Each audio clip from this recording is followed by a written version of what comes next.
When the candidates debate, there's no debating who Americans turn to. ABC News, the best political team. No wonder ABC was the most watched network for both presidential debates and the VP debate. The most watched network for all the debates, period. So where will Americans turn for the final debate? ABC, this Wednesday night. Nightline continues from New York City with Terry Moran. The financial crisis has taken center stage in this, the home stretch in the presidential election, but the candidates' approaches have been in stark contrast. Barack Obama, riding the momentum on this issue so far, has tried to show a steady hand. Now, John McCain, well, he's gone on the attack, and his supporters have taken the cue with a vengeance.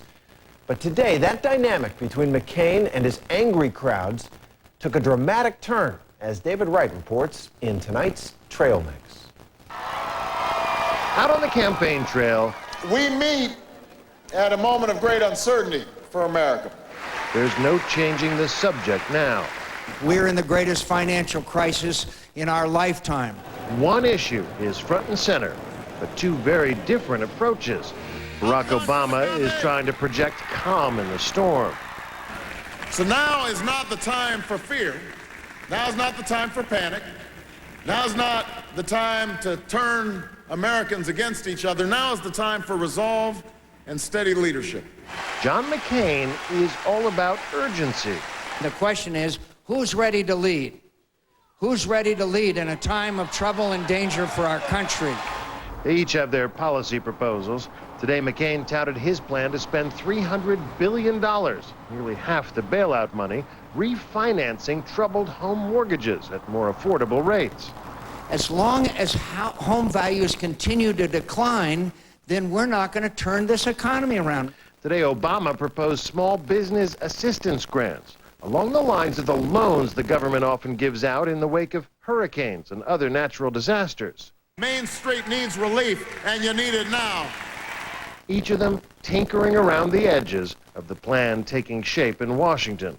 They're trying to stake their claim while at the same time not say, oh, this what we've done is a bad idea, because that could have negative repercussions to the marketplace and to individual investors like you and me.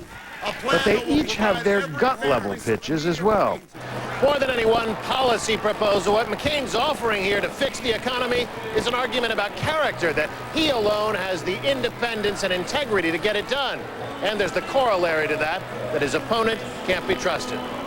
It's a little bit of a bank shot, because what the campaign is saying is Barack Obama can't be trusted, number one, and because he can't be trusted, he certainly can't be trusted to fix the economic mess that we're in. For Obama, the gut-level appeal is that John McCain is just more of the same. It is time to turn the page on 8 years of economic policies that put Wall Street before Main Street but ended up hurting both. Obama, blind ambition, bad judgment. Today, the McCain campaign fired off one campaign ad. In crisis, we need leadership, not bad judgment. John McCain admits if the election's about the economy, he's going to lose. Obama responded in kind.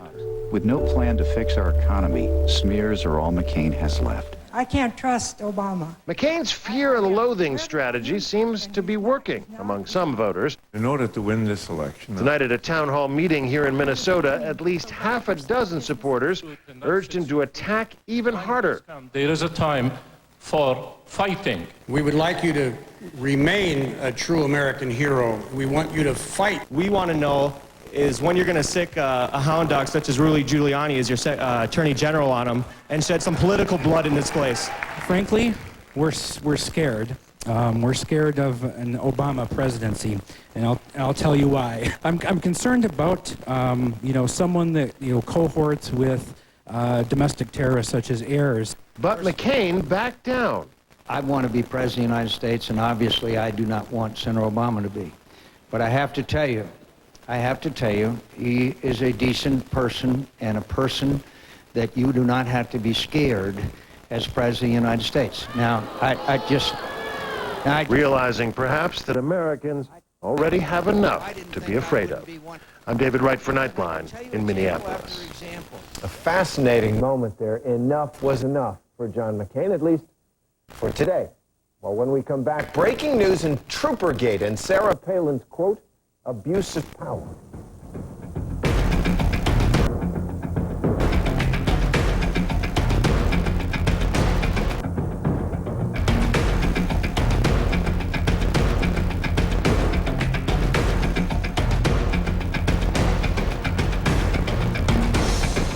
ABC News Nightline, brought to you by Hyundai.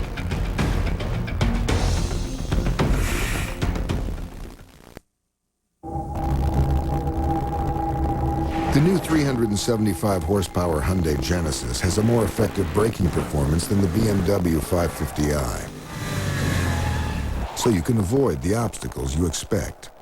It also has an extraordinary system of safety features.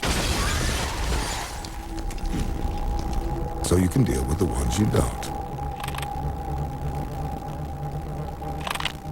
Find out more at HyundaiGenesis.com. I'm gonna do another one of my sleep studies. Advil PM or Tylenol PM. With Advil PM, she's spending less time lying awake with aches and pains and more time asleep. He should switch to Advil PM, the better night's sleep. When you see what we've done with veggies, you'll think it's uncanny. Introducing V8 soups from Campbell's. A full serving of vegetables in a soup so velvety and delicious, you won't be able to contain yourself. New Campbell's V8 soups. Tuesday on ABC. It's Sigourney Weaver's television debut, and there's only one lawyer who can make her believe. I'll see you soon, Eli. ABC's Eli Stone. Season premiere Tuesday at 10/9 Central on ABC. Our economy in trouble. Wall Street gambled with borrowed money, and Main Street is paying the price. In Salem, with Jeff Merkley as Speaker of the State House, the story isn't any better. Under Merkley, the budget increased by $4 billion, and he keeps spending. $1 billion in additional debt under Merkley. He just keeps borrowing. Just like Wall Street, Merkley borrows the money and mortgages our future. Jeff Merkley. He's a big risk and a bad bet. The National Republican Senatorial Committee is responsible for the content of this advertising.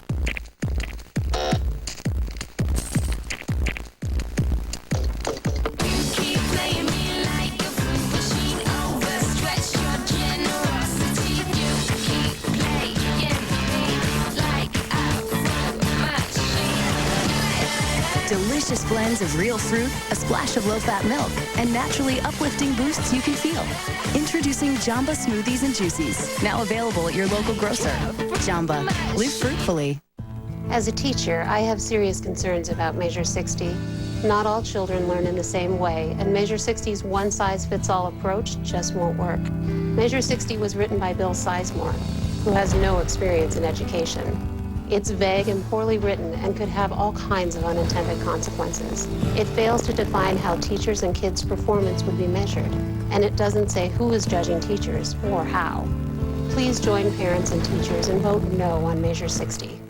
When is a bookstore more than a bookstore? At the Portland State Bookstore, you'll discover 3 floors of apparel, office supplies, art materials, and so much more. The Portland State Bookstore truly has something for everyone. And if you're looking for books, the Portland State Bookstore has one of the area's best selections. Need something high-tech? They've got you covered there, too. Conveniently located on Southwest 5th Avenue next to PSU, or on the web at psubookstore.com.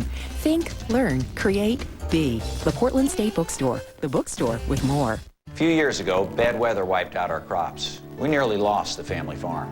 It was a struggle to pay the bills, but we pulled together as a family and we made it through. That's why we understand what a lot of Oregon families are going through right now.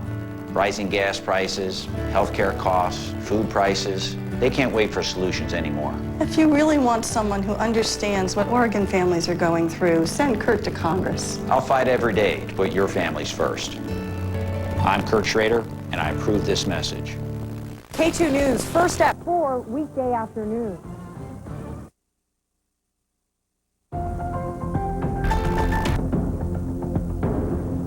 We have some late news tonight. An Alaskan state investigation has found that John McCain's running mate Sarah Palin abused her authority as governor when she fired Public Safety Commissioner Walt Monaghan in July.